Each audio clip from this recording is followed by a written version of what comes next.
सारी बच्चियों को जो जहाँ भी दुनिया में बैठी हैं और यहाँ भी बैठे हो, मैं अपनी बेटी को भी कहूँगा, चाहे उसको भी बुरी लगे, मैं जो उसको कहता हूँ आप सब लोगों को कहता हूँ, अल्लाह की मुझे कुरान के सिवा मुझे टाइम नहीं किसी और चीज़ का, अभी मेरे से वही नहीं ख़त्म हो रहा। अल्लाह कहते हैं कि मैंने तुम में से चंद को, एक को दूसरे पे फजीलत दी है, ठीक है। जैसे चंद अंबिया का जिक्र है, उसने कहा तुम लोग ना फैसले करते फिरना कि कौन ज़्यादा है कौन कम है, लेकिन मैंने आले नूह को, आले मूसा को, आले इमरान को, आले इब्राहीम को फजीलत दी। इसी तरह अल्लाह कहता है जैसे मैंने खामद को बीवी पे फजीलत दी, वहाँ पे लेकिन साथ वो एक्सप्लेन करता है इसलिए कि वो अपने पैसे खर्चता है, अपना जिम्मेदारियाँ जो है फाइनेंशियल करता है, ठीक है। इसके साथ एक और आयत है आगे जाके, वो अलग है, वहाँ अल्लाह की एक और नसीहत है जो मैं काकियों को कहूँगा, हमने अपनी बेटियों को पढ़ाना है, बेटों बेटियों को बराबर पढ़ाए, जो पढ़ना चाहता है उसे पढ़े, जो शौक से पढ़ती है पढ़े, स्किल सिखाए उन्हें, सिर्फ ये डिग्रियां कागज़ की नहीं, उनके पास हुनर हो। पुराने ज़माने में उन्हें सिलाई, कढ़ाई, क्रोशिया, कई कुछ वो कर लेती थी, आजकल इंटरनेट सीख ले, बड़े बच्चे घर बैठे ऑनलाइन बड़ा कुछ कमा रहे हैं, सही तरीके से भी कमा रहे हैं। लेकिन एक चीज़ अल्लाह की कुरान में है, नसीहत है जो मैं काकियों को कहूँगा। अल्लाह कहता है कि मैंने तुम में से चंद को बाज़ मामलात में एक को दूसरे पे फजीलत दी है,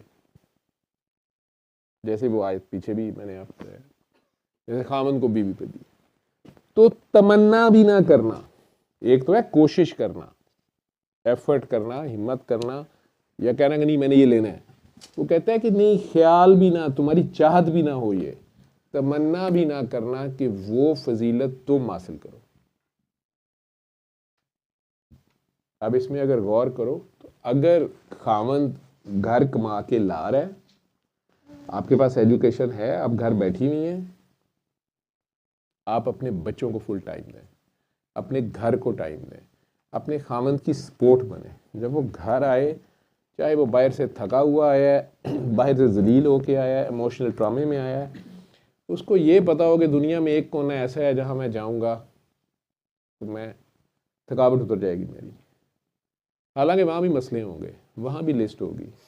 लेकिन कोशिश करें कि आप अपना रोल बनाएं, वो अपना। अगर आप भी कमाती हैं, अपने शौक़ से घर बैठे कमाती हैं, उससे ज़्यादा कमाती हैं, ये सोच ना लाना कि मैं तुमसे ज़्यादा कमाती हूँ, इस कंपैरिजन में ना जाना कि मैं तुम्हें छोड़ दूँगी, जाओ भाड़ में जाओ, मुझे तुम्हारा ज़रूरत नहीं है, मैं खुद कर लूँगी। यहाँ से घर टूटते हैं और यहाँ से शैतान को मैनिपुलेशन करने का मौका मिलता है, उजड़ती अगली नस्ल है, और खुद आप भी। जिस बच्ची की अभी मैं कहानी सुना रहा था जो फ़ोन पे मेरे साथ थी, उनका सबसे बड़ा मसला ये था कि 3 MA है और बहुत बड़ी पोस्ट भी है और साथ उनका अपना बिजनेस बड़ा फ्लॉरिश कर रहा है,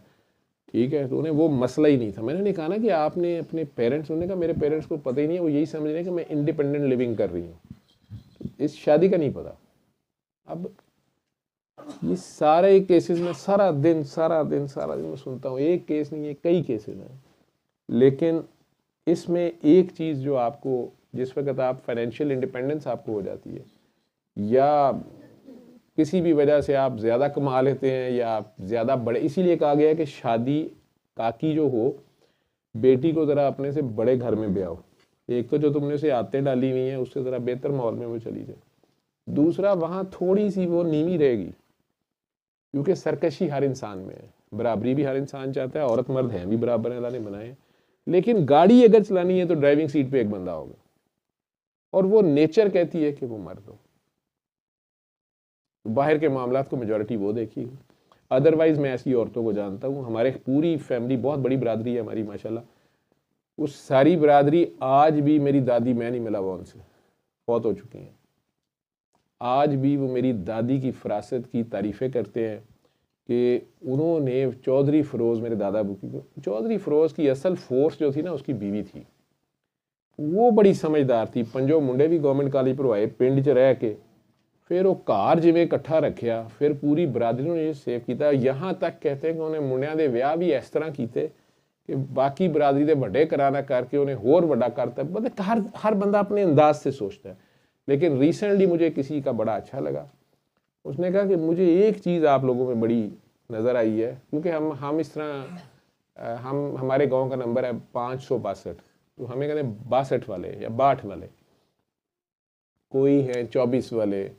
कोई है 37 वाले, 34 वाले, कोई 81 वाले, कोई बाबे, कुछ मुख्तलिफ नाम है, आगे ब्रांचेज हैं मुख्तलिफ,